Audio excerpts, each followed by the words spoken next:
చూడండి, నిమ్మకాయ పులిహోరకి అన్నం ఉడకపెట్టేసుకున్నాను పసుపు వేసుకొని. ఇప్పుడు ఈ అన్నాన్ని వార్చడమే, ఎందుకంటే దీంట్లో ఉండే స్టార్చ్ తీసేయాలన్నమాట. ఇట్లా పసుపు వేసుకొని ఉడకబెట్టేసుకోవాలి. పులిహోర చేస్తున్నాను ఇప్పుడు నేను. చూడండి, రైస్ అంతా కూడా వాటర్ అంతా స్ట్రెయిన్ చేసేసాను. పులిహోర ఈజీగా రెడీ అయిపోతుంది మనం ఇట్లా అన్నం రెడీ చేసి పెట్టేసుకుంటే. ఇప్పుడు తాలింపు వేస్తాను చూడండి.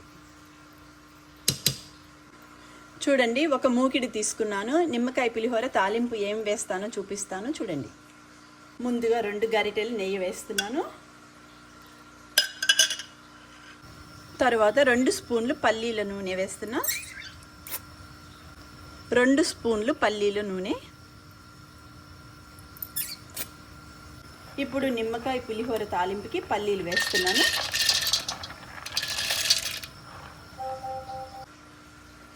ఒకసారి కలపాలి.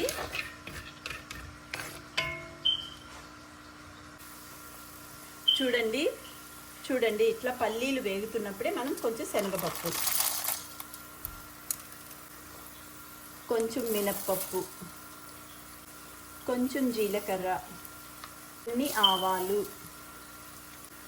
నిమ్మకాయ పులిహోర పుల్లగా ఉంటుంది కదా, దాని కొరకు నేను కొంచెం మెంతులు కూడా వేస్తున్నాను. టేస్టీగా ఉంటుంది. పులిహోర అనగానే మనకేం గుర్తుకొస్తుంది?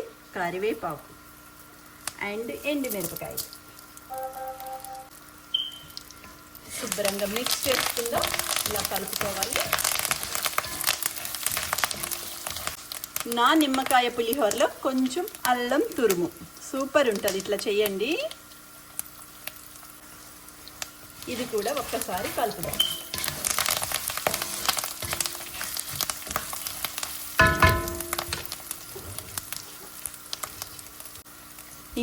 ఇంకా రుచిగా ఉండాలంటే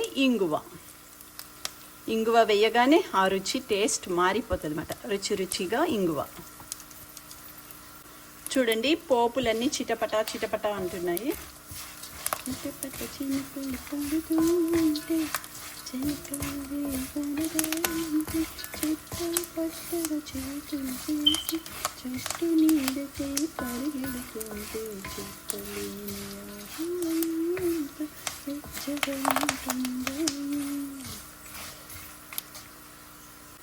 చూడండి, పోపులన్నీ వేగిపోయాయి దోరగాను. చక్కగా చిన్న మంటలో వేపుకున్నాను నిమ్మకాయ పులిహోరకి. చూడండి, పోపులన్నీ రెడీ అయిపోయినాయి. ఇందాక నేను పెట్టుకున్న పులిహోర రైస్ వేస్తున్నాను.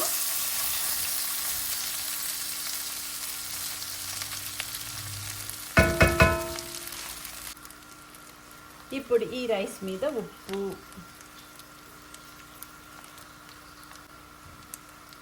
తరువాత నిమ్మకాయ రసం. చూడండి, నిమ్మకాయ రసం ఇంకా కొంచెం వేస్తున్నాను, ఎందుకంటే పుల్లగా ఉంటేనే రుచిగా ఉంటుంది నిమ్మకాయ పులిహోర. ఇప్పుడు ఇదంతా మిక్స్ చేసుకోవాలి. రుచిగా నిమ్మకాయ పులిహోర రెడీ అయిపోతుంది. రేపు శ్రీరామనవమి, మళ్ళీ నేను పానకం చేసుకోవాలి. అన్నీ చేసి మళ్ళీ నేను మీకు చూపిస్తాను. చూడండి నిమ్మకాయ పులిహోర. నోరు ఉడుతుంది కదా మీ అందరికీ. ఆహా, ఏ రుచి నిమ్మకాయ పులిహోర. పుల్లగుంటుంది, రుచిగా ఉంటుంది.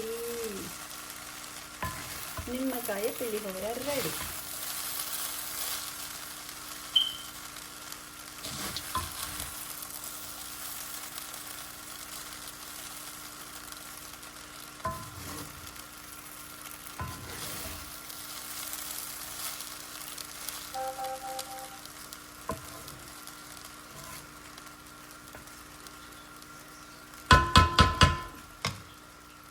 ఈ పోపులు నేను పైన ఇట్లా డెకరేషన్ చేస్తాను అన్నమాట, ఎందుకంటే అవి నోటికి తగిలితే క్రిస్పీగా ఉంటాయి.